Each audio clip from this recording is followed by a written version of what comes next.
And we're going to read, oh, is it Bonnie's turn? In your release from sacrifice is his made manifest and shown to be his own.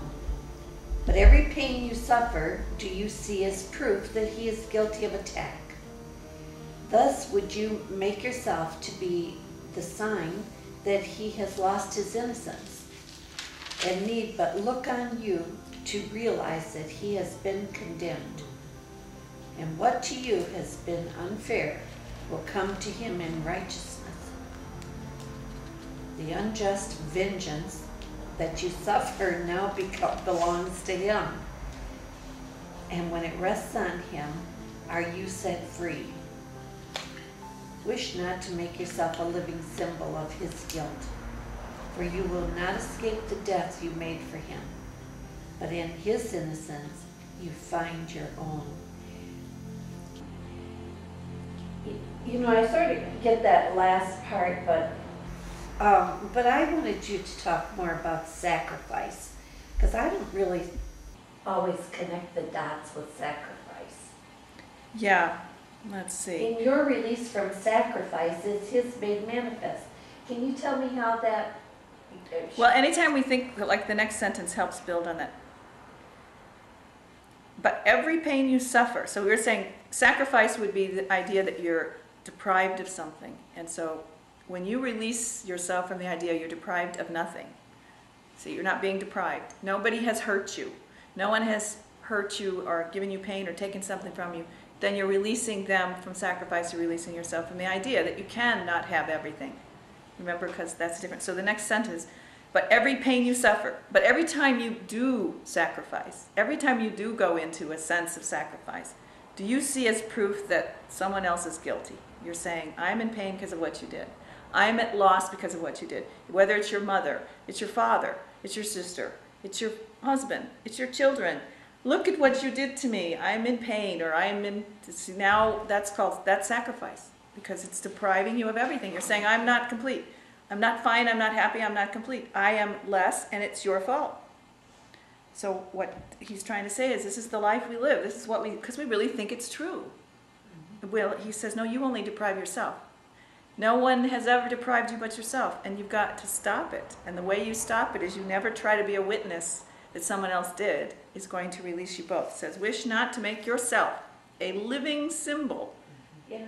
Which means now you've sacrificed your true identity if you're a living symbol that someone's deprived you.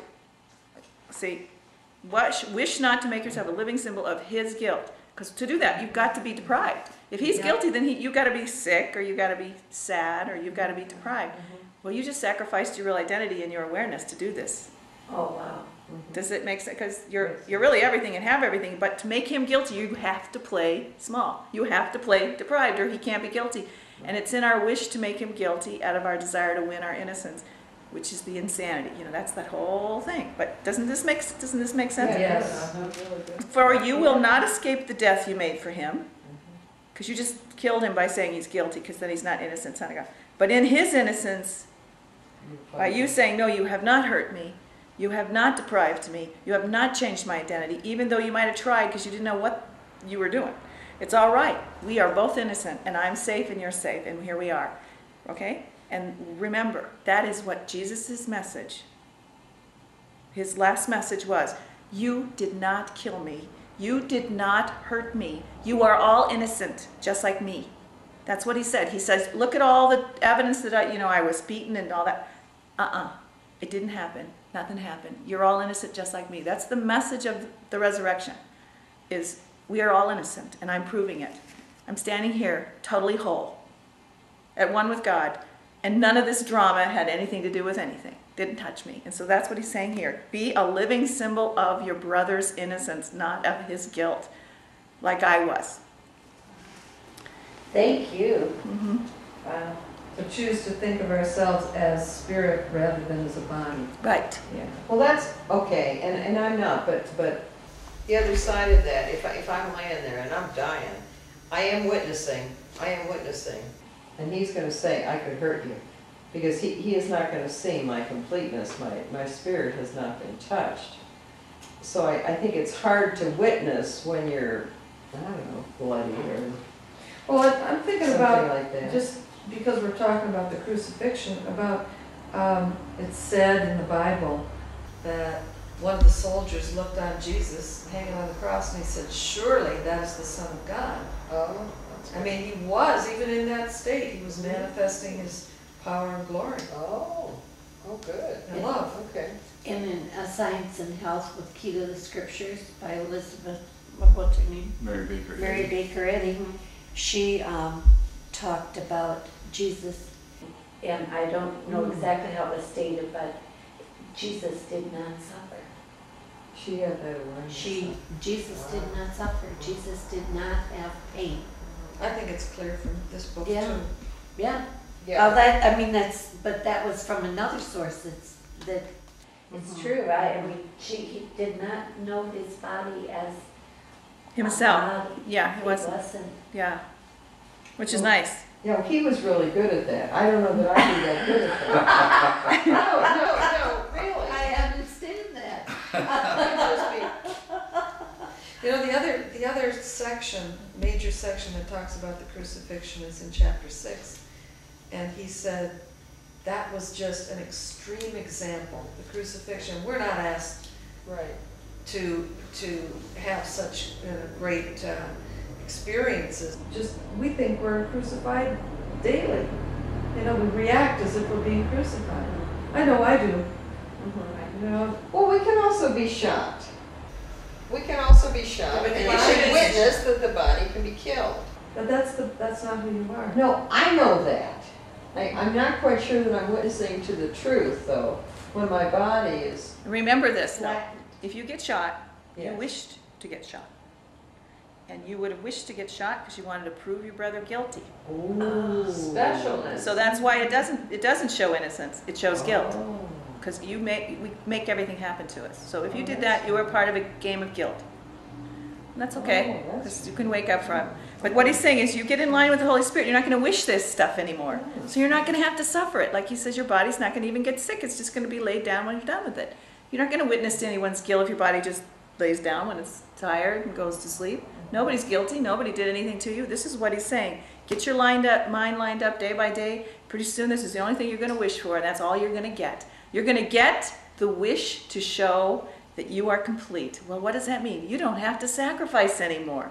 You don't have to get sick. You don't have to die. You don't have to do these awful things we do to ourselves just to prove guilt's real. Because we're delusional and don't understand that it's depriving ourselves. We think we're doing something beneficial to ourselves. Yet, look at how insane it is. It's beneficial for me to suffer? This is going to make me feel better? You're right. I have to suffer, otherwise you can't be guilty. If I'm not suffering, you're not guilty. Okay, so the only way I can make you guilty is to suffer in some form. Is that like crazy? I only started to read the Da Vinci Code, it's got that one character that says pain is good. Yeah, right. Let's have more of that stuff. Yeah. So does that make sense now a little Yeah, better? yeah. Okay, where are we now? Oh, Paragraph 3. hey. I think it's my turn. Okay. Whenever you consent to suffer pain, to be deprived, unfairly treated, or in need of anything, you but accuse your brother of attack upon God's Son. You hold a picture of your crucifixion before his eyes, and he may see his sins are writ in heaven in your blood and death, and go before him, closing off the gate and damning him to hell. Yet this is writ in hell and not in heaven, where you are beyond attack, and prove his innocence. The picture of yourself you offer him to show... No, let me start that again. The picture of yourself you offer him, you show yourself, and give it all your faith. The Holy Spirit offers you to give to him a picture of yourself in which there is no pain and no reproach at all. And what was martyred to his guilt becomes the perfect witness to his innocence. Do you remember in the Bible where it says, do not bear false witness? I think it's talking about this. Be a witness to your brother's innocence and you will learn of your own. Don't ever consent to suffer pain, be deprived, unfairly treated, or in need of anything. Now, of course, because we're on a healing journey, we're going to perceive this, but we're going to immediately correct it, is the point. We're on a correction here. So we're going to fall into this because this is where we are, but we're going to go, this is not what the picture I want to show to myself or to him, because I will learn from what I witness. So I do not want to bear false witness to the Son of God.